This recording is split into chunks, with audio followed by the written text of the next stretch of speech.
Great. Wow. Bukan kitab kita sama-sama. Kita masih ada pada serial kita di bagian-bagian terakhir.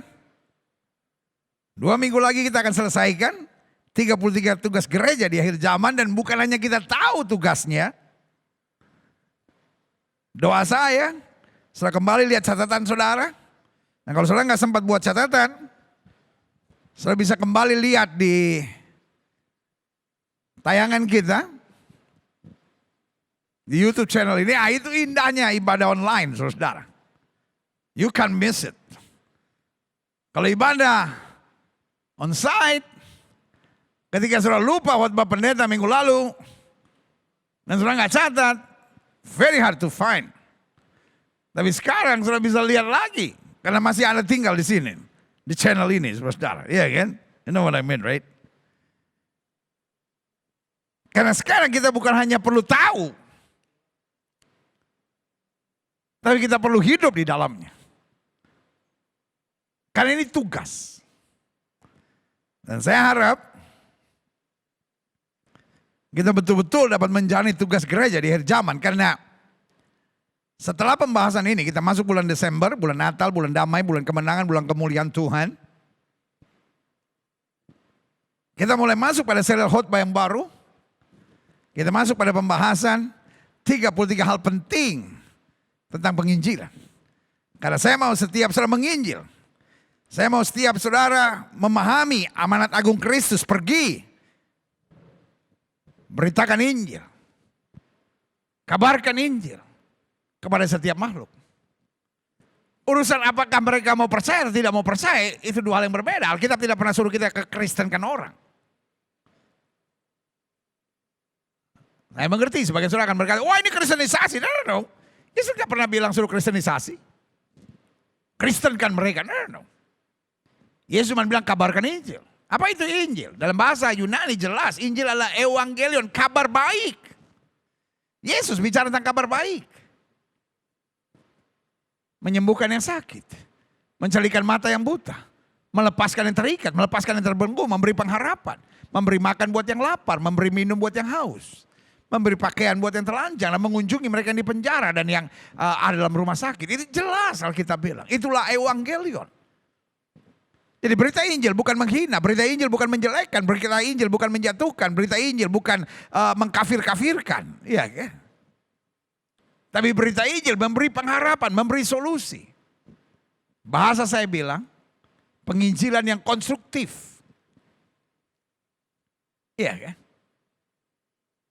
Dan bukan hanya konstruktif, tapi dia harus menjawab kebutuhan. Karena itu penginjilan yang konstruktif dan menjawab kebutuhan, dia pasti kontekstual. Masih perdebatan apakah dia relevan atau tidak. Ada sebagian bilang kalau dia relevan, berarti dia kompromi. Masing-masing punya istilahnya. Tapi buat saya, penginjilan harus konstruktif, harus membangun. Dan yang kedua dia harus menjawab kebutuhan. Dan yang ketiga dia harus kontekstual. Kita nggak bisa kerjakan perintah dari zaman peperangan raja-raja untuk membunuh, menumpas, ya kan? Kalau mata kanan kamu menyesatkan, cungkil. Bisa jadi syariat Kristen, bisa jadi kadrun Kristen, saudara. Bahaya, saudara. Kita kontekstual, konstruktif, dan menjawab kebutuhan. Makanya Alkitab bilang, segala sesuatu diperbolehkan, tapi tidak segala sesuatu berguna. Segala sesuatu diperbolehkan benar, tapi tidak segala sesuatu membangun, konstruktif. Nah itu yang kita mau bahas 2 minggu ke depan. Oh, I'm get so excited. Saudara gue yang kasih dalam Tuhan, kalau bicara tentang penginjilan, saya percaya ini jawaban kebutuhan di akhir zaman. Setiap anak-anak Tuhan, dia harus menjadi pekabar Injil. Dan 2 minggu lagi kita akan bahas itu. Hari ini kita bahas hidup dengan hikmat dan wahyu. Makanya sebelum saya masuk lebih jauh tentang mengabarkan Injil, menuntaskan amanat agung Kristus di akhir zaman, saya sampaikan dulu tugas gereja di akhir zaman sehingga saudara mengerti. Nggak main hantam kromo. Tahu hantam kromo? Saya juga nggak ngerti. Karena itu bahasa Jawa, saudara. Kalau saya menjelaskan nanti salah lagi, saudara. Iya pokoknya gitu deh, hantam kromo aja, saudara. Iya kan? Main sikat aja gitu, iya kan? Wah, nggak bisa. Kita harus ngerti dulu. Salah satunya yang harus kita ngerti, bahwa di akhir zaman anak-anak Tuhan Yesus, di masa yang sukar ini, harus hidup dengan hikmat dan wahyu. Makanya anak Tuhan tidak kompromi. Makanya Alkitab bilang kita ada di dunia tapi kita tidak berperang secara duniawi. Kita tidak menyelesaikan masalah secara duniawi. Kita punya hikmat dan wahyu. Ini yang kita mau bahas. Klik. Minta maaf ada banyak ayat yang akan saya pakai hari ini. Karena masalah hikmat dan wahyu ini masalah yang sensitif. Saya mau sudah betul-betul ngerti berdasar pada firman Tuhannya. Efesus 1 ayat 15-21. Doa untuk pengertian tentang kemuliaan Kristus. Karena itu, setelah aku mendengar tentang imanmu dalam Tuhan Yesus dan tentang kasihmu terhadap semua orang kudus, aku pun tidak berhenti mengucap syukur karena kamu dan aku selalu mengingat kamu dalam doaku. Lihat, saudaraku yang kasih dalam Tuhan, kuncinya ini. Karena setelah aku mendengar tentang imanmu, jadi hidup Kristen, hidup yang berjalan dalam iman.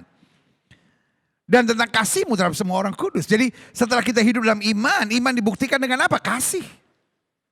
Iman dibuktikan dengan apa? Komitmen untuk membawa damai. Iman selalu menghadirkan suasana sejuk dalam hidup seseorang. Karena itu aku pun tidak berhenti mengucap syukur karena kamu dan aku selalu mengingat kamu dalam doaku. Klik ayat 17. Betul kamu punya iman? Betul kamu punya kasih? Betul kamu membawa damai? Betul kamu menghadirkan shalom sorga? Tetapi Paulus dalam doanya bilang begini dan meminta kepada Allah Tuhan kita Yesus Kristus yaitu Bapa yang mulia itu. Supaya ia memberikan kepadamu roh hikmat dan wahyu untuk mengenal dia dengan benar. Supaya jangan hanya karena kita mau membawa damai, hanya karena kita mau menyatakan kasih, akhirnya kita kompromi, kita jadi penjilat, kita jadi tukang cari muka. Hati-hati saudara. Sama-sama bilang sama saya hikmat dan wahyu. Dan karena Paulus bicara ini kepada jemaat di Korintus, maka saya percaya ini juga adalah kehendak Allah di akhir zaman buat setiap kita. Supaya kita bukan hanya mengasihi Tuhan, supaya kita bukan hanya beragama, bukan hanya kita beriman, tetapi lebih daripada itu kita melangkah dengan hikmat dan wahyu. Karena saudaraku yang kasih dalam Tuhan. Kalau engkau seorang anak muda, engkau seorang remaja hari-hari ini. Betul engkau cinta Yesus, tapi kalau nggak ada hikmat, nggak ada wahyu, ribet hari-hari ini. Bu, ibu yang sedang membesarkan anak-anak. Pak, bapak-bapak yang sedang menghadapi tantangan kehidupan. Di pekerjaan repot, di rumah juga banyak tuntutan. Istri juga kadang-kala ada masalah. Mertua ada masalah, ipar ada masalah. Kalau nggak ada hikmat, nggak ada wahyu. Wow. Ujung-ujungnya stres, saudara. Tapi kalau ada hikmat, ada wahyu, ujung-ujungnya strong. Jadi khotbah hari ini, stres versus strong.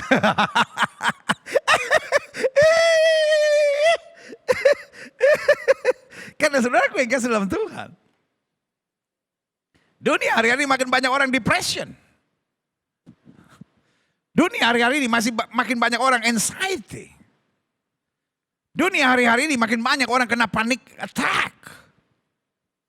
Dan segala macam gejala-gejala kejiwaan sedang menyerang banyak orang hari-hari ini.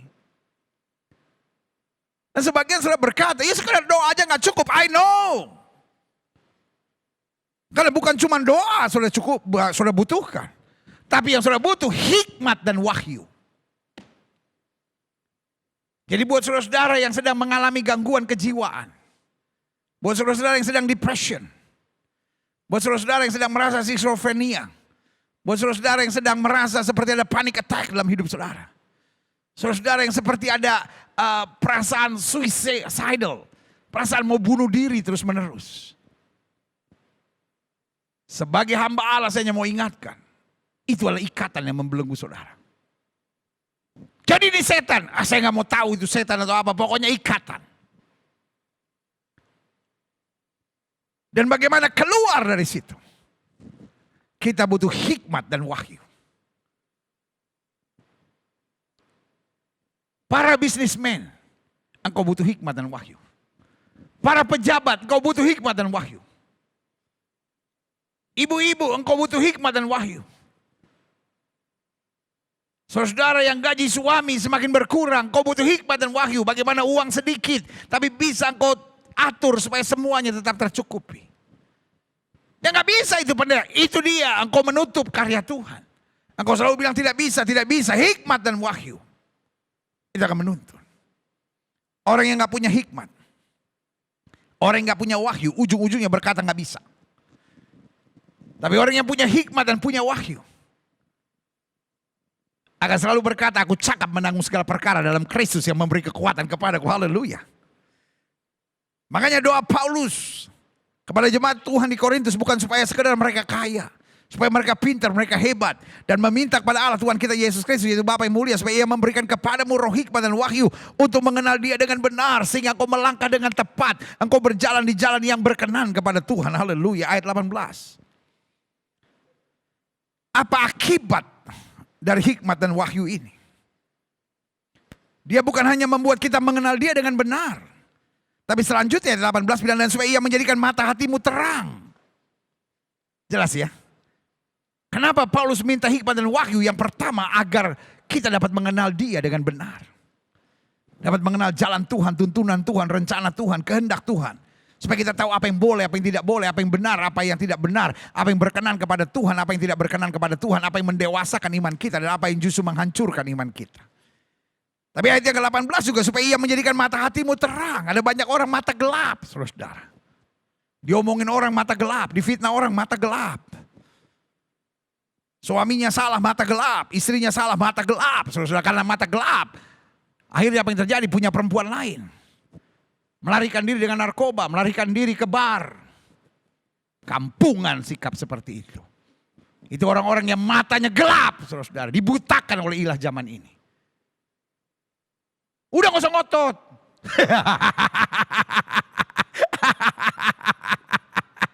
Dikasih tahu pendeta malah ngotot lagi. Saya kasih tahu karena saya cinta, saudara. Kalau saya cuma mau ngomong yang enak-enak bisa, saudara. Tapi saya di sini bukan stand up comedian, iya kan? Saya bukan artis, saya hamba Tuhan. Saya cinta saudara.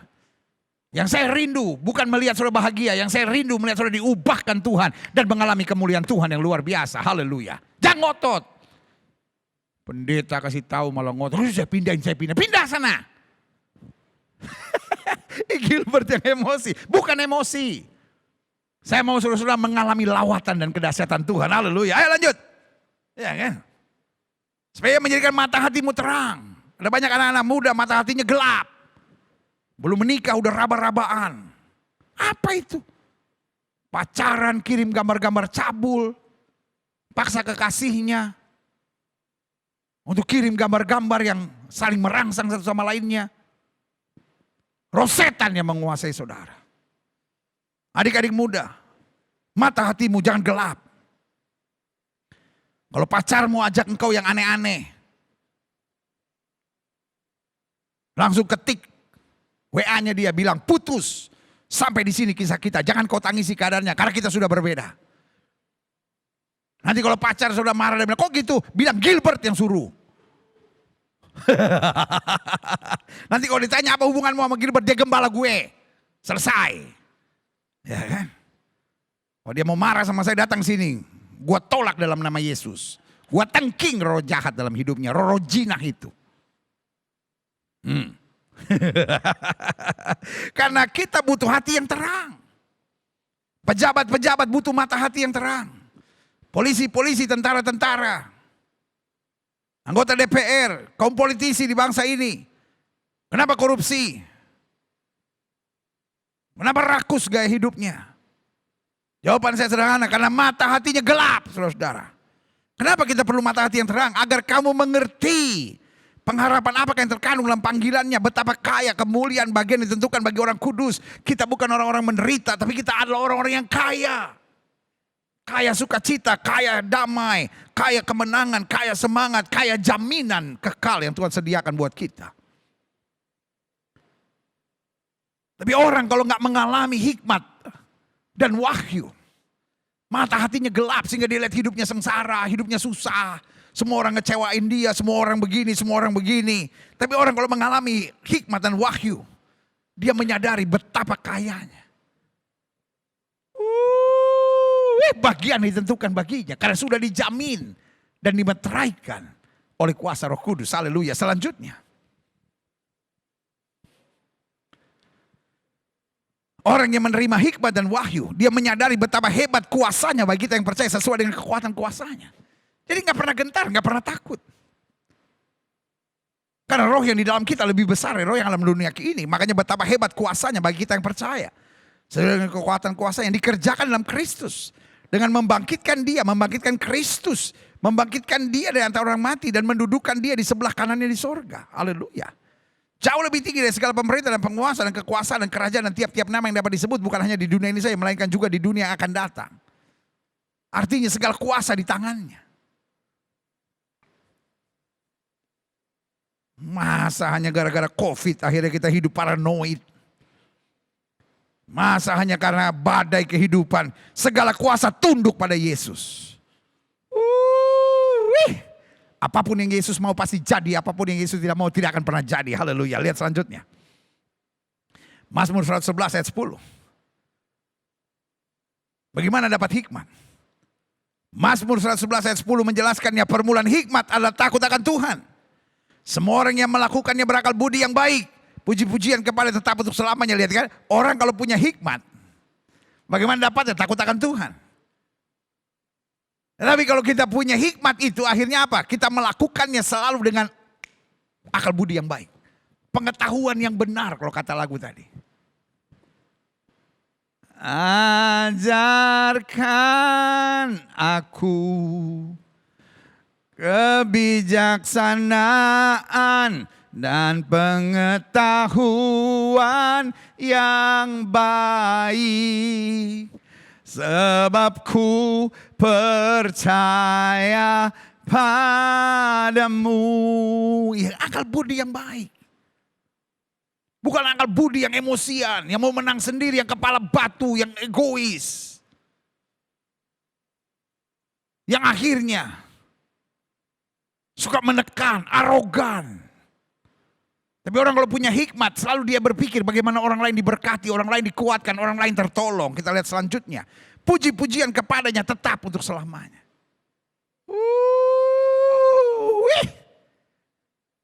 Orang yang punya hikmat dan wahyu, dia selalu bersyukur kepada Tuhan. Lihat selanjutnya. Klik. Amsal 24 ayat 3. Dengan hikmat rumah didirikan. Dengan kepandaian itu ditegakkan. Dengan lain kata, hikmat itu selalu menuntun pada hal-hal yang konstruktif. Yang membangun. Dengan hikmat, rumah tangga akan bahagia. Dengan hikmat, usaha akan maju. Dengan hikmat, masa mudamu akan dahsyat. Dengan hikmat, pelayananmu akan jadi berkat. Dengan hikmat, persoalan-persoalanmu dapat kau selesaikan. Tapi sebaliknya kalau kau mengandalkan logika, kau mengandalkan emosi, ujung-ujung kacau, berantakan. Amin? Ayo kalau saudara setuju sama saya, kita deklarasi ya. Ketik di kolom live chat kita, ya kan? Saya mau berjalan dengan hikmat. Ayo, saya mau berjalan dengan hikmat. Yes, saya mau berjalan dengan hikmat. Yes. Karena kadang-kala bukan persoalanmu terlalu berat. Bukan hidupmu sial. Bukan nasibmu jelek, bukan takdirmu parah. Tapi seringkali persoalannya engkau kurang hikmat. Engkau kurang bijaksana. Karena engkau tidak mendapat wahyu dan tuntunan Tuhan, hidayah dari Tuhan. Kita lihat selanjutnya. Amsal 29 ayat yang ke-18. Bila tidak ada wahyu, Nah ini dia. Menjadi liarlah rakyat. Mungkin ada saudara yang namanya Wahyu. Wahyu Tarigan. Jadi kalau nggak ada saya, rakyat liar, bukan lu. Wahyu Santoso. Wih bener pendeta, kalau nggak ada saya liar lah. Wahyu. Iya kan? Sama seperti guru sekolah minggu. Dia bilang begini, saya mau panggil mereka-mereka yang nama-namanya ada di Alkitab. Yeskiel, Daud, Paulus, Yakobus, siapa lagi ya? Saya Kak, guru sekolah minggunya. Saya Kak, nama kamu siapa? Dian Kak. Dian mana ada di Alkitab? Ada Kak, buku pertama. Coba Kakak baca. Kejadian, nah itu kan ada Dian.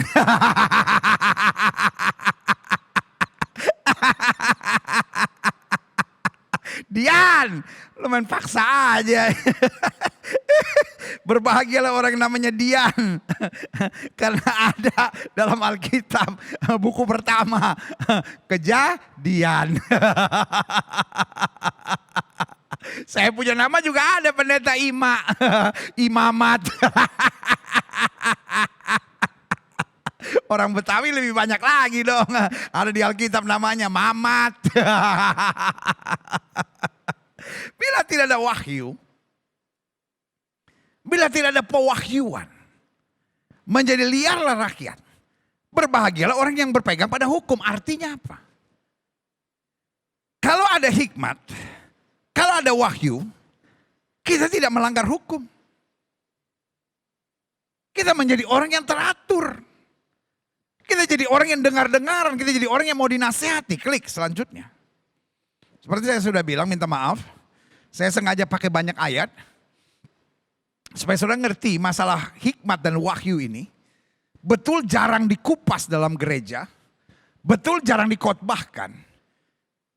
Karena memang iblis mau coba tutup-tutupi.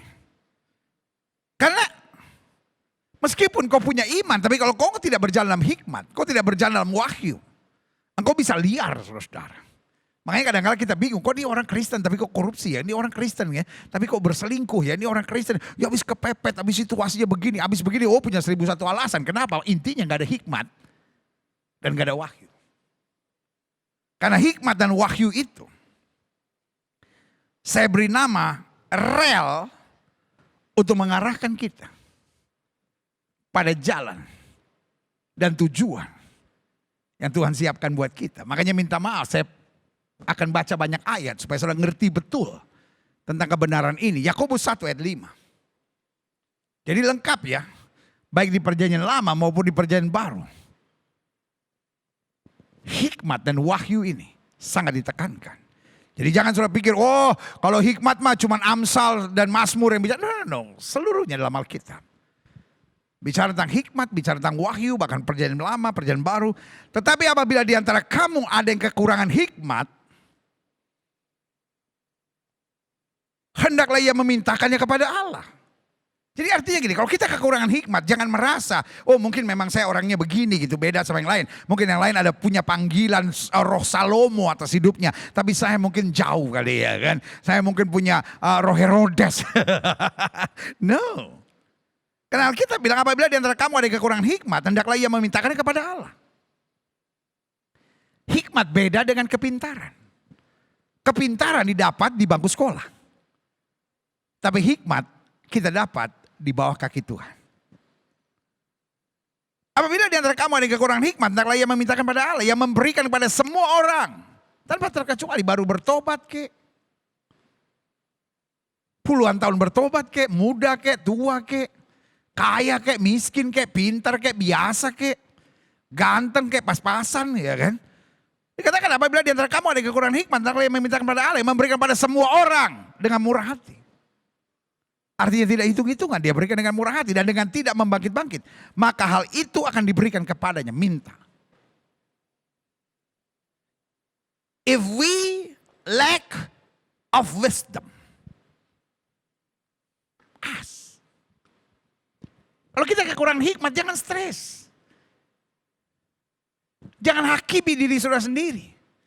Saya memang orangnya begini. Wajarlah kalau saya stres, wajarlah kalau ada panic attack. Ini kan normal, banyak kok yang ngalami. Banyak bukan berarti engkau harus mengalami. Gak apa-apa kan banyak yang punya panic attack. Banyak yang depression. Karena memang banyak yang tidak mau berjalan pada hikmat dan wahyu. Atau dia pikir hikmat dan wahyu hanya untuk pelayanan, hikmat dan wahyu hanya untuk kebutuhan tertentu. Tapi saya mau bilang untuk segala sesuatu dalam hidup kita, kita butuh hikmat dan wahyu. Dan kalau kita kekurangan hikmat, kata Alkitab, so easy. Ask. Minta. Tapi jangan salah. Kita gak bisa minta sesuatu tanpa hubungan. Iya kan? Ada orang yang suka minta proyek. Ada orang yang minta kesempatan. Ada orang yang minta tolong. Tapi kita minta tolong sama siapa? Yang ada hubungan. Kan gak mungkin kita ketemu orang di jalan lalu bilang, minta duit dong. Orang juga kaget saudara. Makanya banyak orang jalin hubungan dulu. Jadi kalau kita minta sama Tuhan, bukan Tuhan berikan saya hikmat. Kok belum? Bukan gitu. Saya mendekat kepada Tuhan, bergaul dengan Tuhan. Lalu saya mulai curhat sama Tuhan. God, urusan anak saya stres benar. Tuhan, saya kok suka gelisah ya. Tuhan, kok saya suka ada panic attack. Tuhan, saya kok depression. Tuhan, kok saya ada suicidal spirit. Tuhan, kok saya ada schizophrenia. Apapun namanya. Hikmat dan wahyu. You mean to tell me my God is limited? No way. Hikmat dan wahyu akan mengantar saudara, mengarahkan saudara jalan apa yang harus kau buat supaya kau bebas dan lepas daripadanya. Haleluya. Lihat selanjutnya, klik. Tanpa disadari, kalau kita mau jujur, dunia modern ini mengarahkan orang untuk hidup dua hal. Dengan emosi dan logika. Mungkin saudara menatap saya dan bilang, what you mean? Oke. Bu, saya mau ngomong sama ibu-ibu dulu ya Pak ya.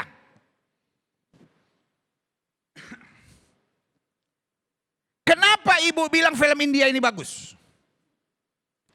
Kenapa ibu bilang film Korea ini bagus? Drakor.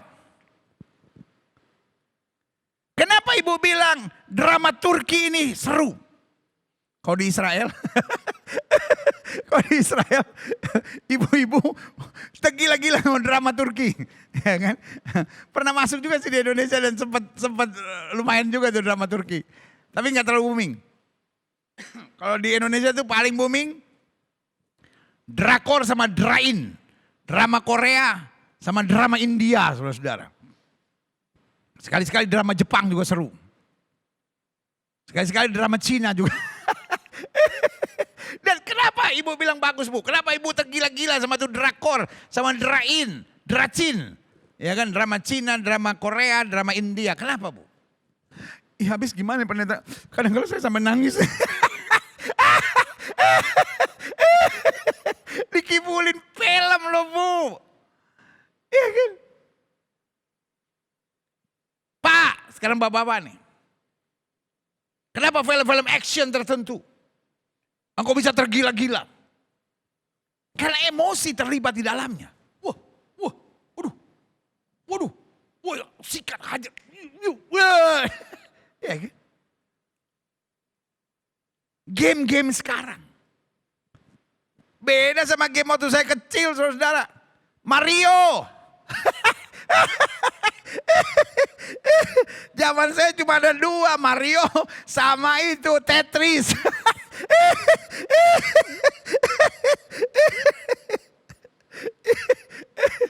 Aduh, parah memang. Tapi orang yang berbahagia itu orang zaman saya loh saudara. Karena kita ini ngerti main gambaran, kita ngerti main gundu, kita ngerti main apa tuh yang begini tuh.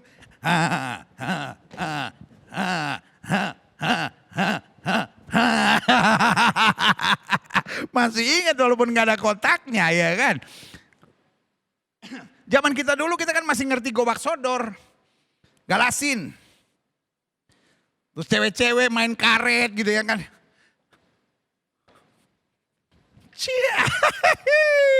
Iya kan. Zaman kita tuh bahagia. Kita ngerti main gundu. Kita ngerti main 41, kartu tuh. Ya kan?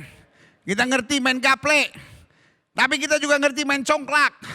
Kita ngerti main layangan, kita ngerti main gambaran. Tapi begini-begini juga gak bodoh-bodoh amat lah ya kan. Ngerti juga lah komputer ya kan. Kita ini orang bahagia. Anak sekarang cuma ngerti pencet-pencetan. Coba suruh main layangan. Kita jangankan main layangan. Itu layangan, benangnya, ya kan? Kadang kala itu kita bikin sendiri itu supaya tajam tuh. Kita tumbuk. Mama punya Mama punya gelas. Karena katanya kalau yang kristal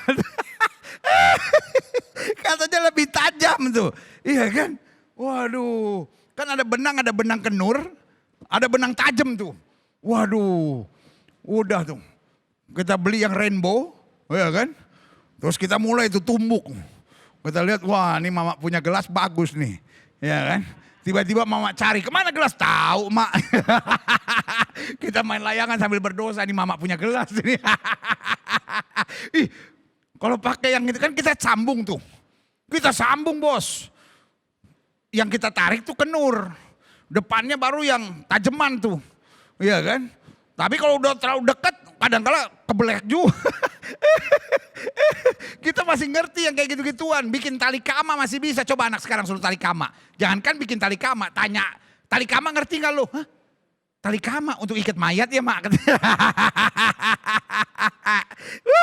Iya kan? Jadi saudara gue yang kasih dalam Tuhan. Kenapa orang sekarang bisa main game berjam-jam? Karena yang dimainkan emosinya. Kalau Mario Bros sama Tetris, emosi apa? Tapi sekarang, belum lagi dibuat bisa bertanding. Sini bisa bertanding sama sini, emosinya kan pengen menang. Iya kan? Ada pertandingannya. Jadi dunia ini sekarang kalau kita perhatikan ya. Kenapa tayangan-tayangan seperti infotainment itu laris? Karena kalau kita perhatikan, tanpa disadari dunia modern ini mengarahkan orang untuk hidup dengan emosi dan logika semata. Jadi bukan lagi pada the need of the spirit. Bukan lagi pada kebutuhan roh. Bukan lagi pada kebutuhan jiwa. Pokoknya yang penting emosi. Senang sesaat. Puas sesaat. Dan secara logika ya memang saya stres pendeta, saya cari uang banyak, saya juga stres ya. Gak apa-apa lah gitu. Saya pergi ke pub, saya pergi ke bar. Saya pergi ke panti pijit. Saya pergi ke karaoke. Karena hidup ini akhirnya hanya bermain dengan logika dan emosional belaka. Ini cara dunia modern menggiring manusia makin jauh dengan hikmat dan wahyu. Kita lihat selanjutnya. Adapun kelemahan orang yang hidup dengan emosi dan logika. Itu jebakan iblisnya di akhir zaman itu supaya orang hidup dengan hanya emosi dan logika. Cenderung yang pertama, menjadi orang yang gelap mata dan memaksakan kehendak. Kenapa komunikasi antara orang tua dan anak hari-hari ini rusak? Karena masing-masing baik orang tua maupun anak udah gelap mata dan hidup dengan pemaksaan kehendak. Udah gak ada diskusi lagi. Kalau masih ada rasa, masih ada roh. You know what I mean? Kita kan mulai mikir. Apa yang baik buat dia ya? Sekarang udah gak ada lagi rasa dan roh itu udah gak ada. Hikmat dan pewahyuan mengarahkan kita pada rasa dan roh. Makanya Alkitab bilang, segala sesuatu diperbolehkan tapi tidak segala sesuatu berguna. Segala sesuatu diperbolehkan tapi tidak segala sesuatu membangun. Jadi kita nggak pikir apa yang saya mau. Orang kalau jalannya hanya dengan emosi dan logika, dalam pikirannya cuma sederhana. Saya kan orang tua, dia harus ikut dong. Anak juga berpikir, saya kan anak. Masa dia yang lebih tua nggak mau ngerti? Mate nggak saudara-saudara? Dan benar kata Amsal bilang, setiap orang benar menurut pandangannya sendiri. Dan yang setan mau buat akhirnya, setiap orang hidup terpisah. Karena anak akhirnya cuma tinggal di kamarnya aja. Habis kalau kita keluar ngomong sedikit sama mama ribut. Kumpul sama keluarga berkelahi. Iya ya. Makanya sekarang dengar musik masing-masing sendiri. Karena yang dimainkan adalah logika dan emosi. Lagu papa gak jelas. Buah semangka berdaun sirih. Lagu-lagu papa apa itu gereja tua. Ya. Haruskah hidupku terus begini? Lagu-lagu papa. Papa nyanyi lagu rohani juga. Kapan Yesus kembali? Kapan Yesus kembali? Iya. Lagu-lagu papa. Why does the sun go on shining? Genie come lately.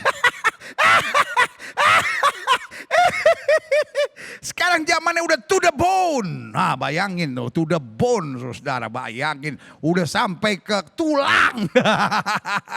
Jadi lihat, ketika orang gelap mata, karena akibat emosi dan logika, maka yang timbul adalah saya nggak mau ngerti orang lain. Karena otak saya bilang, ini yang baik buat saya. Secara emosi kalau saya harus ngalah, nggak bisa. Ngerti ya maksud saya? Akhirnya setiap orang hidup dalam dunianya sendiri.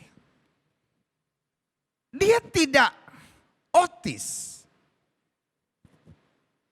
secara kedokteran atau secara psychological. Tapi dia otis secara spiritual. Dia udah gak peduli sama orang lain. Dia cuma hidup untuk dirinya sendiri. Dia punya own world. Musiknya di sini. Cuman kumpul keluarga kalau mau makan. Itu juga masing-masing masih main handphonenya. Karena yang dimainkan adalah emosi dan logika. Bos, iblis itu licik bos. Dia pertama jatuhin, dia pertama berkarya jatuhin Adam dan Hawa. Itu sekitar berapa tuh? 6.000 tahun yang lalu, whatever lah gitu. Jadi saudaraku yang kasih dalam Tuhan, the devil plans. Setan mulai merancangkan. Dari game, dari tontonan, dari media. Semua mainnya dengan apa? Emosi. Dan logika. Dan akhirnya membuat manusia gelap mata. Dan pemaksaan kehendak. Kalau kita lihat di dunia-dunia medsos sekarang. Orang maki orang tuh kayak biasa aja gitu. Dan kadang-kala kurang ajar, sorry untuk bilang ini, kurang ajar. Anak umur 15 tahun misalnya, anak umur 21 tahun bisa memaki-maki jenderal. Bisa memaki-maki hamba Tuhan. Bisa mengutuk-utuk orang sukses. Dan itu cara kerja iblis. Yang memainkan emosian dan emosionalnya dan logikanya. Sehingga gelap mata pemaksaan kehendak. Pokoknya gak sesuai dengan gue gak beres. Yang gak sesuai dengan gue ngaco. Yang gak sesuai dengan gue boleh gue maki, gue hina. Waduh.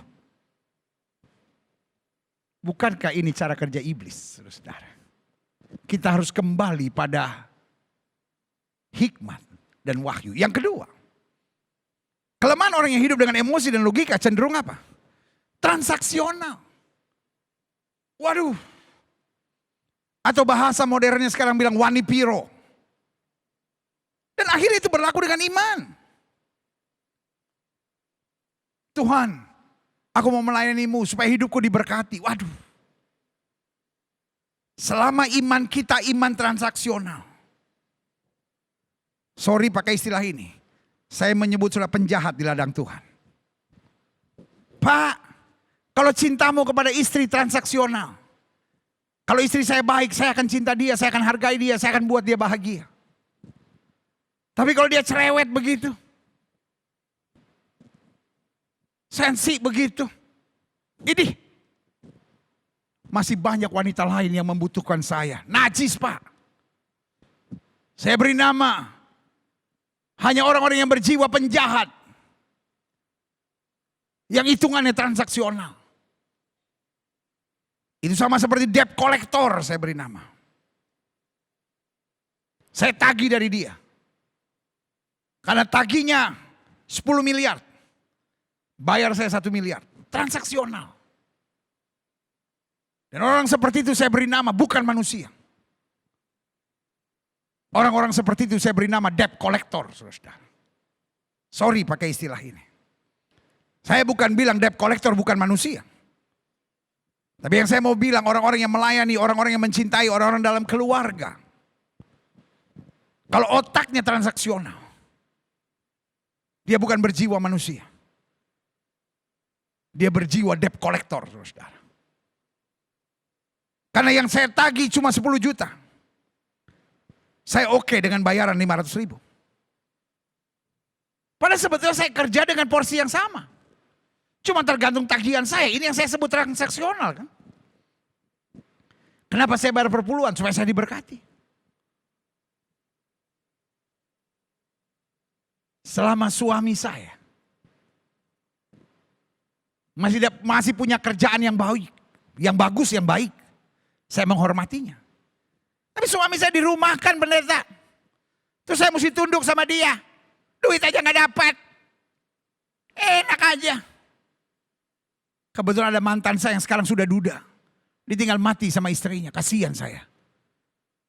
Kerjaannya bagus. Dan dia perhatikan, pedulikan saya. Sementara suami saya setelah diberhentikan dari pekerjaannya marah-marah terus setiap hari. Mungkin ini akibat dosa saya dulu sama mantan saya menolak dia. Padahal dia baik banget. Dan sekarang Tuhan pertemukan kita kembali. Bukan Tuhan yang pertemukan, setan yang pertemukan itu. Bertobat Bu. Jiwamu transaksional. Adik-adik muda. Jangan jadi anak-anak muda yang berjiwa transaksional. Engkau berbuat sesuatu bukan karena saya bisa mendapatkan sesuatu. Engkau berbuat sesuatu karena itu yang memang Tuhan taruh dalam hidupmu. Itu yang baru saya beri nama hidup yang berharga. Saya berbuat baik bukan supaya saya dihormati. Saya berbuat baik karena memang yang jahat sudah diangkat dari saya. Itu yang harus kita miliki dalam setiap kita. Sebagai orang benar. Yang ketiga. Kelemahan orang yang hidup dengan emosi dan logika cenderung tidak sensitif. Dengan kebutuhan orang lain. Baik yang nyata maupun perasaan orang. Kita gak sensitif. Melihat orang miskin ya dia dosa kali. Melihat orang sedang ada masalah. Oh dihajar Tuhan kali. Habis dia gak kayak saya sih. Kalau saya hidupnya coba berusaha yang baik, pendeta dia gak benar kali. Tuhan lagi hajar dia. Waduh. Gak sensitif dengan perasaan orang. Gak sensitif dengan kebutuhan orang lain. Itu sebabnya Yesus menegur murid-muridnya. Dan berkata, "Nyah dari hadapanku. Pada waktu aku lapar, kamu tidak memberi aku makanan. Ketika aku haus, kamu tidak memberi aku minuman. Ketika aku di penjara. Dan ketika aku sedang terbaring sakit, engkau tidak melawat aku." Saudaraku yang kasih dalam Tuhan, gambaran apa ini? Gambaran orang-orang yang tidak sensitif. Karena mainkan cuman hanya dengan emosi dan juga dengan apa? Dengan logika. Logikanya, kan duit saya yang cari. Kan setiap orang bertanggung jawab dengan dirinya sendiri. Masa saya udah kerja setengah mati, semua mesti bagi-bagi sama mereka. Enak aja. Beda sama orang yang dituntun dengan hikmat dan wahyu. Dia selalu mau jadi berkat. Selanjutnya, ngerti ya? Strategi iblis. Lewat game, lewat media sosial, lewat pergaulan, lewat lingkungan, lewat situasi hari-hari ini. Hanya mempermainkan emosi dan logika seseorang. Makanya ada kelompok orang-orang free thinker, agnostik, ateis. nggak percaya Tuhan. Yang penting pokoknya kita hidup baik. Hidup baik dalam kacamata apa? Karena kalau kita main dengan emosi dan logika semata, kita jadi gelap mata dan memaksakan kehendak. Pokoknya yang saya anggap benar itu yang paling benar. Transaksional, yang penting menguntungkan buat saya. Kalau saya buat sesuatu, saya dapatnya apa? Wah, jiwa itu kotor, saya beri nama. Tidak sensitif dengan kebutuhan orang lain. Baik nyata maupun perasaan orang. Dan yang keempat, menjalani kehidupan yang liar dan barbar. Saya mau jadi lesbian kek. Kan gue gak ngerugin elu. Ngapain pendeta tegur-tegur? Kan saya gak jadi lesbian di gereja.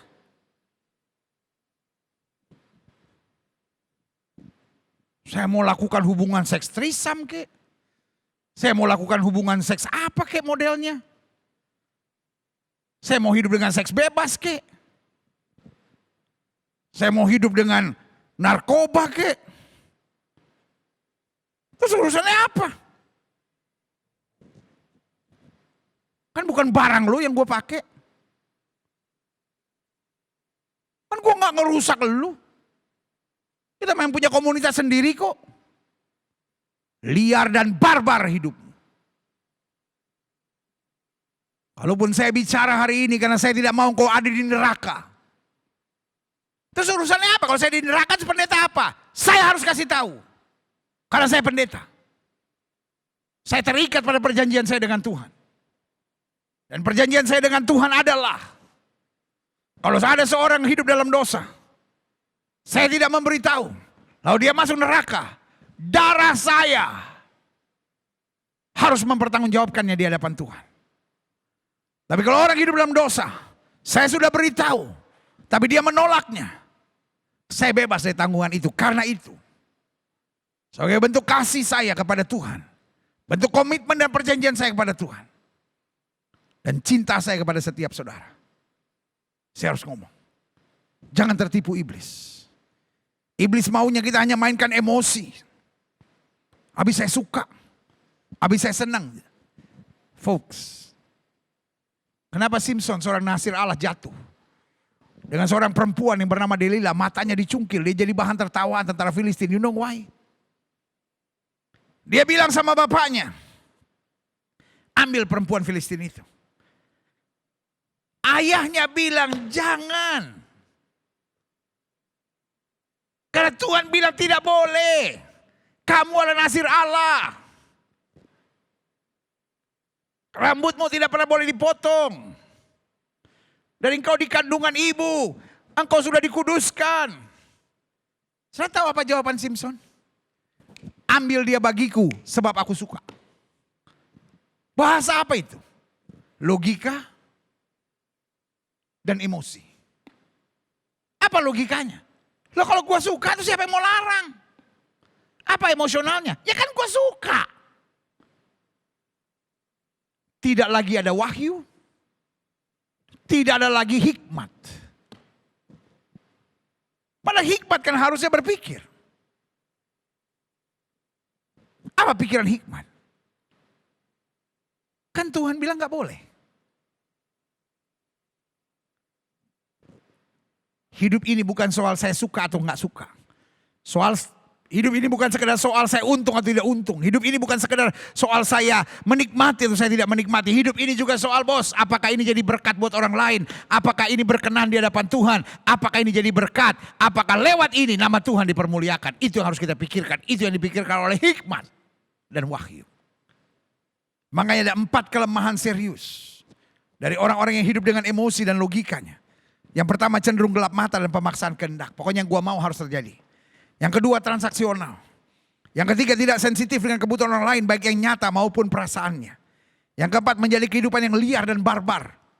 Pokoknya yang menurut gua menguntungkan, menurut gua asik, menurut gua nikmat. Itu yang gua mau lakukan. Urusan apapun nanti urusan di belakang. Waduh. Itu yang saya sebut liar dan barbar. Selanjutnya. Pentingnya hikmat dan wahyu. Kenapa hikmat dan wahyu penting? Yang pertama saya pelajari. Karena hikmat dan wahyu menolong kita untuk menyelesaikan masalah tanpa menimbulkan masalah yang lebih rumit. Saudara-saudara yang sedang menghadapi masalah. Boleh nggak saya kasih nasihat sedikit? Jangan selesaikan masalahmu dengan menciptakan masalah yang lebih rumit. Contoh, orang tuamu tidak mengizinkan engkau pacaran dengan dia.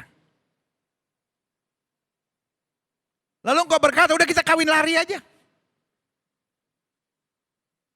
Jangan kawin lari. Motong kuenya capek. Kan yang bawa kue, ayo. Itu namanya, kalau anak saya bilang itu namanya dead jokes.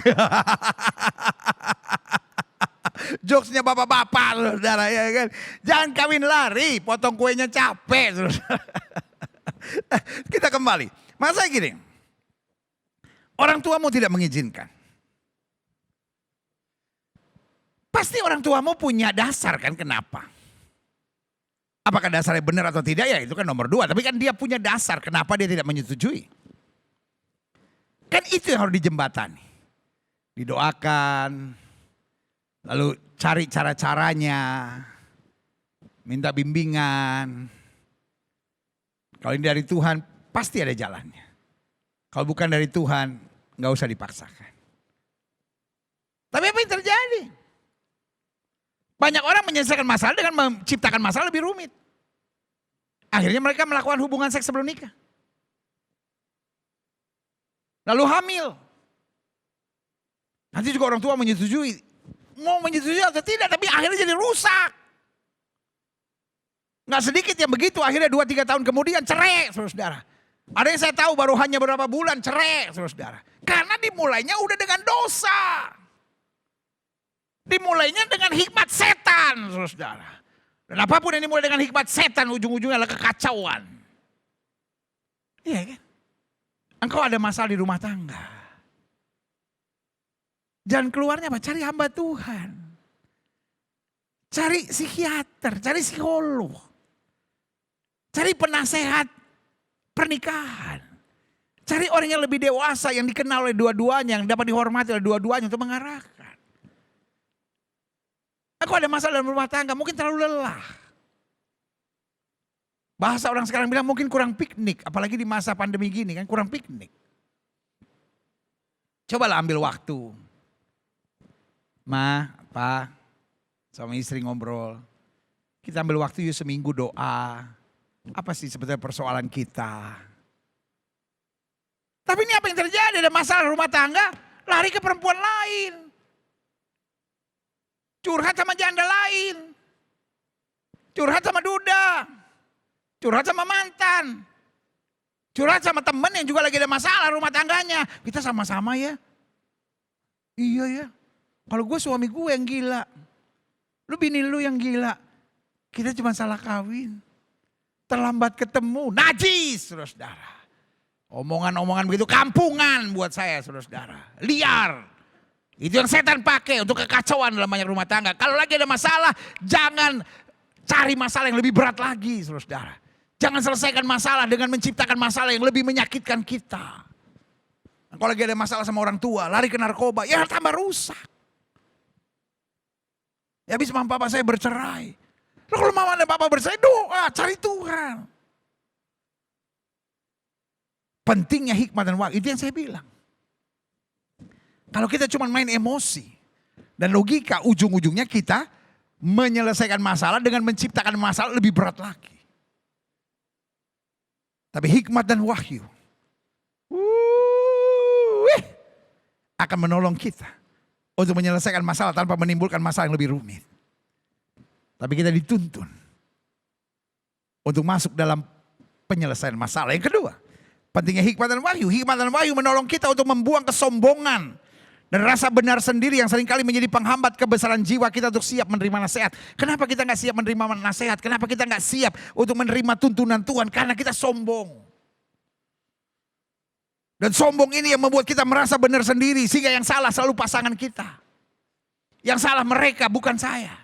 Yang salah dia bukan saya. Dan selama saya masih accuse yang lain, saya gak akan pernah lihat jalan keluar. Karena jiwa saya gak besar. Jiwa saya kerdil. Saya seorang arogan yang hanya ingin semua orang berubah. Dan kalau semua orang sudah berubah, nanti terakhir baru saya yang berubah. Itu jahat, saudara. Tapi hikmat dan wahyu menyadarkan saya, change starts from me. Ayo, tulis di live chat saudara, change start from me. Ayo, change start from me. Ya. Ayo, yang mau bahasa Indonesia bisa tulis gini, perubahan mulai dari saya. Perubahan mulai dari saya, oke? Ya, tulis di live chat saudara. Ya kan, dan ini deklarasi kita, perubahan mulai dari saya. Kalau saya mau lihat rumah tangga saya berubah, kalau saya mau lihat masa muda saya berubah, kalau saya mau lihat hidup saya berubah, kalau saya mau lihat situasi ekonomi saya berubah, saya mesti berubah dulu. Di Taman Getsemani. Sorry pakai istilah ini. Bukan membatasi kuasa Allah. Tapi saya senang membuka pikiran saudara dengan istilah ini. Yesus, dalam tanda petik ya. Saya mau saudara ngerti betul ya. Saya ngomong lambat-lambat ya. Yesus di Taman Getsemani, quote unquote ya, dalam tanda petik ya. Tidak mampu merubah 3 orang muridnya. Petrus, Yohanes, Yakobus. Mereka tidur. Mereka tidur padahal Yesus sudah curhat. Hatiku sangat sedih seperti mau mati rasanya. Mestinya waktu dia doa, kan murid-murid haleluya, haleluya, haleluya, menopang. Tidur, tasono kata orang Manado bilang, tasono, saudara. Bukan bahasa Jawa kalau tasono, bahasa Jawa lain lagi di arti. Tasono, tidur saudara. Orang Belanda bilang slapen. Iya. Slapen, eten, slapen. Tasono mereka, tidur. Saudaraku, kurang apa Yesus? Aduh, kalau Yesus orang bantik, saudara paskop dorang-dorang itu. Kalau Yesus orang bantik, saudara paskop, tahu skop, tendang saudara. Saudara paskop, ngoni. Tidak sanggupkah ngoni berjaga-jaga 1 jam dengan kita? Roh yang penurut tapi daging lemah. Tapi kalau orang batik yang ngomong bukan begitu. Langsung pakai skop.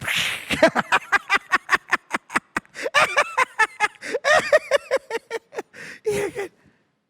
Kalau kita bicara tentang organisasi, mereka semua kan dapat makan dari Yesus. Yesus kan pimpinannya, the big boss. Dan big boss lagi bergumul, mereka tak sono, tak tidur. Dia bangunkan. Tidak sanggupkah engkau berjaga-jaga 1 jam dengan aku, roh yang penuh tapi daging lemah. Murid tak kaget tuh. Haleluya, haleluya, haleluya. Yesus maju lagi. Berdoa lagi. Yang dia dengar berbeda.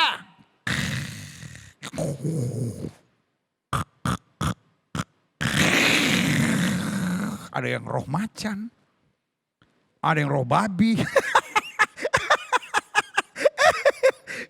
Kalau ada rapat pendeta-pendeta terus tidur gitu, waduh, saya paling gak bisa tidur itu saudara ya kan, karena ada yang roh babi, ada yang roh macan, tahu roh babi?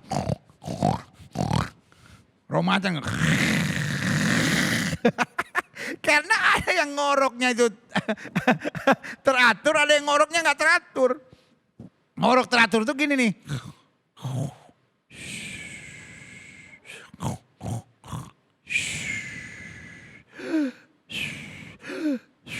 Itu teratur. Yang gak teratur kan gini.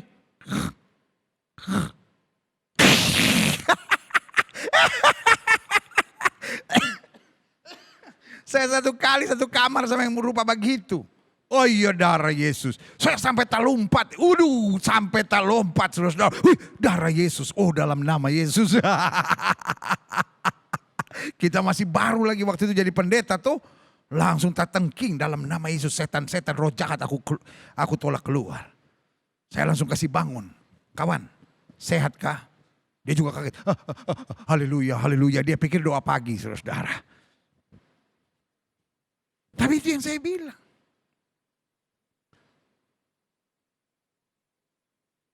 Kalau kita merasa diri yang paling benar. Aduh. Kita nggak akan pernah maju dalam hidup ini. Makanya saya bilang hikmat dan wahyu kita butuhkan. Menolong kita untuk membuang kesombongan dan rasa benar sendiri. Yang seringkali menjadi penghambat kebesaran jiwa kita. Untuk siap menerima nasihat. Saudaraku, kita kadang-kala mau sibuk robah orang. Di Taman Getsemani. Jangan salah mengerti saya. Yesus dalam tanda petik tidak sanggup merubah murid-muridnya. Dia doa, dia balik. Tasono lagi. Yesus bangunkan lagi. Tidak sanggupkah engkau berjaga-jaga 1 jam dengan aku, roh yang penuh tapi daging lemah. Oh haleluya, haleluya. Wah kelihatannya doa lagi. Yesus maju lagi sepelemparan batu.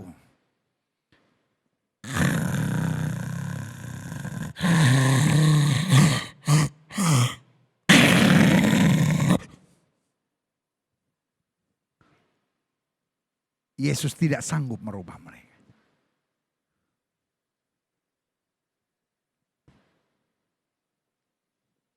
Tapi Yesus tidak membiarkan roh di dalamnya dikuasai emosi, kebencian, kepahitan, penolakan dan segala hal-hal yang negatif. Dia bangunkan murid-muridnya. Dia bilang, yang menyerahkan aku sudah dekat. Saudaraku, dalam hidup ini yang paling penting bukan bagaimana kita merubah semuanya. Tapi bagaimana kita merubah hidup kita supaya siap menerima segalanya. Itu yang namanya kebesaran jiwa. Dan sorry, itu tidak bisa dikerjakan dengan sekadar logika. Tidak bisa dikerjakan sekadar dengan pengalaman. Itu hanya bisa dikerjakan lewat tuntunan hikmat dan wahyu. Yang ketiga, pentingnya hikmat dan wahyu mengarahkan kita untuk memiliki pandangan yang berbeda tentang untung dan rugi. Dunia beranggapan apapun yang enak menurut daging, apapun yang secara hitung-hitungannya masuk, itu namanya untung. Paulus punya pandangan yang berbeda. Paulus bilang apa? Apa yang dulu kuanggap kebanggaan, sekarang kuanggap sampah. Dengan lain kata, apa yang dulu kuanggap sampah, sekarang kuanggap keberuntungan. Karena pengenalan akan Yesus Tuhanku. Nah, apa itu pengenalan Yesus Tuhanku? Dulu Paulus membunuh semua, mau menghancurkan semua orang yang percaya pada Kristus. Apa yang dulu dianggap sampah, sekarang justru dianggap keuntungan. Mengalah, itu rugi atau untung? Secara logika, suami kayak gini saya mesti kalah terus, saya gak kuat. Karena kita anggap rugi. Tapi kalau hikmat dan wahyu yang menuntun kita, mengalah membuat kita sadar. Hanya orang-orang yang dipenuhi Roh Kudus. Hanya orang-orang yang berkualitas sorga. Hanya orang-orang yang berjiwa besar yang dapat mengalah. Yang dapat sabar. Yang dapat menguasai diri. Dan dapat minta maaf kalau dia salah. Haleluya. Ini yang saya bilang, hikmat dan wahyu mengarahkan kita pada nilai yang berbeda untuk melihat untung dan rugi. Kalau saya emosi, kalau saya tekan orang, kalau saya nggak jujur, orang boleh takut sama saya, tapi saya rugi karena saya akan berjumpa dengan Yesus dan Yesus bilang sama saya, "Ini adalah hadapanku, hai kamu pembuat kejahatan." Kalau saya rakus, kalau saya serakah, kalau saya pelit, saya boleh kaya, tetapi saya rugi. Karena Yesus bilang sama saya, "Ini ada di hadapanku, hai kamu pembuat kejahatan." Kalau saya suami yang kasar, kalau saya suami yang egois, saya kepala batu, saya mau menang sendiri, saya suami yang rugi. Karena saya melihat istri saya tertekan. Karena saya melihat anak-anak saya hancur masa depannya dan nilai tentang seorang bapak rusak di hadapannya. Pak, ngertilah tentang apa itu untung dan rugi yang sebenarnya dalam Kristus. Kalau engkau seorang pengusaha yang pandir, yang kikir, yang pelit, engkau rugi.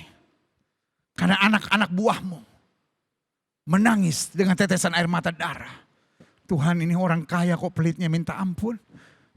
Ini orang kaya kok pandirnya minta ampun. Ini orang kaya kok kikirnya minta ampun. Biarlah Tuhan berkati kami. Sadarkan dia. Sorry Pak, engkau boleh kaya tapi engkau makan kutuk Pak. Makan kutuk Pak. Makan kutuk Pak. Orang yang dipimpin dengan hikmat dan wahyu punya pandangan yang beda tentang untung dan rugi. Anak-anak muda merasa, lu rugi banget sih hidup seperti itu. Pacaran gak boleh pegang-pegangan. Pacaran gak boleh raba-rabaan. Pacaran gak boleh saling membangkitkan hawa nafsu. Ngerokok gak boleh, minum gak boleh. Ke karaoke gak boleh. Bar gak boleh. Pesta-pesta gak boleh. Wah apa sih, rugi banget. Justru sebaliknya. Kita merasa rugi banget. Masa muda cuma sekali, ngapain dirusak? Lakukan hubungan seks sebelum nikah. Terus nanti yang justru akan menjadi suami kita. Yang menjadi istri kita. Terus hanya mendapat sampah-sampah dari dalam hidup kita. Jahat lu. Rugi. Justru orang yang begitu kita cintai, justru orang yang akan berkomitmen bersama kita seumur hidup. Hanya dapat sampah, sisa, bekas dalam hidup kita. Bodoh, saudara-saudara. Saya hanya mau mengajak saudara untuk berpikir. My brother, my sister, life is real. Hidup itu nyata kawan. Jangan hanya karena main logika, main emosi. Akhirnya kau jadi tolol, saudara, jadi bodoh, saudara. Hidup ini yang penting pokoknya daging senang. Tawaran daging merusak. Dan ujung-ujungnya membinasakan hidup kita. Mari kita tahu apa yang dulu kita anggap untung, sekarang kita anggap rugi. Apa yang kadang-kala dunia anggap untung, kita anggap rugi. We have a different value. Kita punya nilai yang berbeda. Karena nilai kita bukan dunia, tapi kerajaan Allah. Haleluya. Selanjutnya. Kenapa penting untuk memiliki hikmat dan wahyu? Karena hikmat dan wahyu memampukan kita memanage hati dan pikiran kita. Pada saat kita menghadapi pergumulan. Pada saat kita menghadapi pergumulan, serangan iblis adalah di dalam pikiran dan hati kita. Sampai kita berpikir, udah saya bercerai aja deh. Udah saya tinggalkan Tuhan aja deh. Orang kayak gitu gue sikat aja deh. Gue kebetulan punya temen kok preman. Gue punya teman tentara kok. Orang kayak gitu mah gue libas aja deh. Kalau perlu gue kulitin. Astaga. Ada orang-orang bacotnya. Buat saya bukan mulut, bacot. Karena dalam bahasa Belanda karena gini, saya dibesarkan ya kan, mama dan papa bicara bahasa Belanda, jadi saya ngerti dikit-dikit saudara ya kan, apalagi kalau mereka marah harus pakai bahasa Belanda, jadi bahasa Belanda yang jelek-jelek semua saya tahu. Jadi dalam bahasa Belanda itu ada dua istilah tentang mulut. Selama saya masih dianggap sopan, papa saya kalau marah dia bilang hou je mond. Artinya diamlah gitu. Hou je mond. Tetapi kalau saya udah sangat nyebelin, dia marah pasti dia bilang hou je bek. Jadi ada mond, ada bek. Nah, mond itu sebetulnya mulut manusia. Bek itu mulut binatang, saudara. Jadi bahasa Belanda tuh ada kayak bahasa ini ya, kayak bahasa Jawa gitu, ada kromo inggilnya gitu, ada bahasa pasarnya gitu ya kan. Ada panjenengan, ada koe. Nah ini juga gitu. Jadi apa namanya? Kalau Indonesia juga ternyata menerjemahkannya tepat. Ada mulut, ada bacot, saudara. Nah, ada banyak orang, itu yang saya bilang, ngebacot, saudara. Karena liar gitu. Mulutnya sembarang gitu. Iya kan? Jadi, ini yang saya pelajari makanya. Ketika kita dalam pergumulan, ingat Alkitab bilang hidup dan mati seseorang dikuasai oleh lidahnya. Hidup dan mati rumah tangga kita, hidup dan mati masa depan kita, hidup dan mati pelayanan kita, hidup dan mati hubungan kita dengan suami, hubungan kita dengan istri, hubungan kita dengan karyawan, hubungan kita dengan menantu, mertua, dengan ipar, dengan besan. Iya kan? Itu sangat berhubungan dengan mulut kita. Emosi dan logika itu hanya mengarahkan kita pada mulut yang sembarangan. Tapi hikmat dan wahyu, dia memanage pikiran dan hati kita. Ketika pikiran kita tenang. Makanya waktu Ayub dalam masalah, Ayub bilang apa? Tuhan yang memberi, Tuhan yang mengambil, terpuji nama Tuhan. Mulutnya dia jaga. Alkitab sampai bilang begini, dia tidak bersalah dalam perkataannya. Ketika Yusuf dalam masalah, dia jaga mulutnya. Manusia boleh mereka-rekakan yang jahat. Allah mereka-rekakan untuk kebaikan. Ketika Daud menghadapi Goliat, Goliat tidak jaga mulutnya. Dia pakai mulutnya untuk memaki, anjing ke aku sampai kau datangi aku dengan batu seperti itu. Daud jaga mulutnya. Kau boleh mendatangi aku dengan pedang, tombak dan embing, tapi aku datangi kau dengan nama Tuhan semesta alam. Yes. Karena hati dan pikirannya dipenuhi dengan hikmat dan wahyu, termanage dengan baik. Kalau hari-hari ini mulutmu liar, itu bukan karena memang lahirnya engkau begitu. Oh, saya memang orangnya begini, bukan. Itu karena tidak ada hikmat dan tidak ada wahyu. Itu karena engkau hanya berjalan dengan logika dan emosimu semata. Akhirnya engkau jadi liar dan barbar, saudara. Selanjutnya, yang terakhir saya pelajari. Ada beberapa hal yang harus kita pahami tentang hikmat dan wahyu. Yang pertama, hikmat dan wahyu tidak didapat dalam semalam. Jadi artinya bukan kita berdoa, Tuhan berikan saya hikmat dan wahyu. Tiba-tiba saya rasa ada hikmat dan wahyu turun dalam hidup saya. Permulaan hikmat adalah takut akan Tuhan. Jadi saudaraku yang kasih dalam Tuhan, kalau saudara berdoa belum dapat hikmat, belum dapat wahyu, bukan berarti stop doa dan bilang, oh saya nggak bakal dapat. Tapi terus bergumul dengan Tuhan, terus bergaul dengan doa, dan terus harapkan sesuatu yang baik. Yang kedua, beberapa hal yang harus kita pahami tentang hikmat dan wahyu tidak dapat dalam semalam. Harus ada doa, pujian, penyembahan, pergaulan dengan Alkitab, dan akhirnya memahami kehidupan kehendak Tuhan. Yang kedua, hikmat dan wahyu selaras dengan pergaulan kita dengan firman Tuhan. Dan kesiapan kita untuk peka pada nasihat yang bertanggung jawab. Jadi kalau kita mau hidup dengan hikmat, permulaan hikmat adalah takut akan Tuhan. Dan bukti kita takut akan Tuhan adalah kita membiarkan firman Tuhan di dalam kita dan kita di dalam firman. Buku penting ini yang bernama Alkitab. Buku penting ini yang bernama Alkitab. Inilah buku yang dapat membuat hati kita lurus. Dapat membuat otak kita bersih. Dapat membuat jiwa kita tentram. Dan dapat membuat tuntunan hikmat dan pewahyuan selalu nyata dalam kehidupan kita. Selanjutnya, beberapa hal yang harus kita pahami tentang hikmat dan wahyu. Hikmat dan wahyu perlu kita uji. Makanya Alkitab bilang ujilah segala roh dan peganglah yang baik. Hikmat dan wahyu bukan wangsit. Jelas ya. Hikmat dan wahyu bukan wangsit. Hikmat dan wahyu bukan seperti lampu Aladin yang kita gosok-gosok tiba-tiba jinnya keluar. What can I do for you, master? No. Hikmat dan wahyu perlu kita uji. Cara mengujinya sederhana. Apakah ini berkenan kepada Tuhan? Apakah ini jadi berkat? Apakah ini menyalibkan daging saya supaya roh Kristus semakin nyata dalam hidup saya? Apakah ini memenangkan jiwa-jiwa? Apakah ini memperluas kerajaan Allah? Apakah ini membawa damai? Dan apakah ini menuntun saya pada kesucian dan kebenaran? Ketika kita uji hikmat dan pewahyuan itu, maka Tuhan akan memberi konfirmasi yang jelas. Baik lewat hamba-hamba Tuhan, lewat orang-orang tertentu, bahkan lewat keadaan-keadaan yang terlihat sangat nyata. Selanjutnya yang terakhir, saya undang pemain musik maju ke depan. Hal yang harus kita pahami tentang hikmat dan wahyu. Satu, hikmat dan wahyu tidak kita dapat dalam semalam.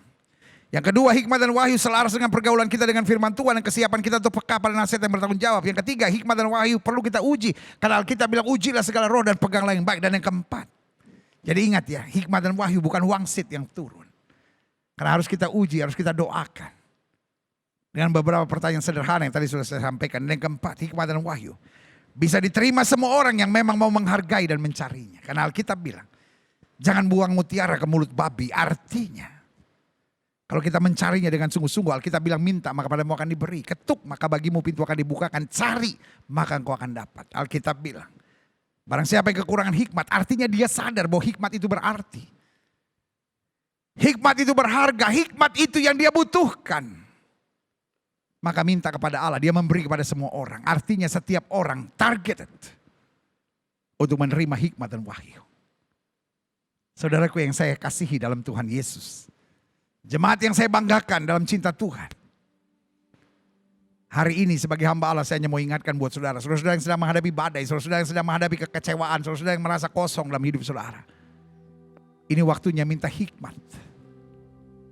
Jangan bilang Tuhan angkat hidup saya. Tuhan saya udah gak tahan, saya udah gak kuat. Bahkan saudara-saudara yang mungkin secara kejiwaan sedang goncang, sedang depresi. Sedang merasa ada schizophrenia. Sedang merasa seperti ada panic attack.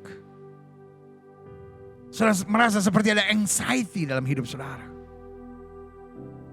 Dan ada berbagai persoalan-persoalan serius secara kejiwaan. Bahkan mungkin hari-hari ini saudara sedang dibehandle, sedang dirawat oleh psikiater dan psikolog. Mereka adalah orang-orang hebat. Dan kita doakan terus. Supaya psikiater dan psikolog tetap diberkati Tuhan dan tetap takut akan Tuhan dan tetap mengarahkan pada jalan Tuhan. Tapi yang saya mau ingatkan buat saudara juga. Kenapa engkau gak coba minta hikmat dan pewahyuan Tuhan? Maka dia akan tuntun engkau. Sehingga engkau beroleh ketenangan. Engkau tahu bagaimana melangkah dengan tepat. Dan mulai hari ini lepaskan dirimu dari ikatan logika dan emosi. Artinya, biarkan roh Tuhan yang membimbing kita. Logika dan emosi gak boleh jadi yang utama. Karena itu Paulus berkata apa? Alkitab bilang, aku menaklukkan segala pikiran, aku menaklukkan segala logika pada Tuhan. Makanya akhirnya Alkitab bilang apa? Kami memiliki pikiran Kristus. Alkitab bilang apa? Biarlah kita memiliki pikiran dan perasaan yang terdapat juga dalam Kristus Yesus yang merendahkan diri. Waktu pikiran dan emosi kita dikendalikan oleh Kristus, maka kesimpulan kita berkata, hidupku bukannya aku lagi, tapi Kristus yang hidup dalam aku. Haleluya.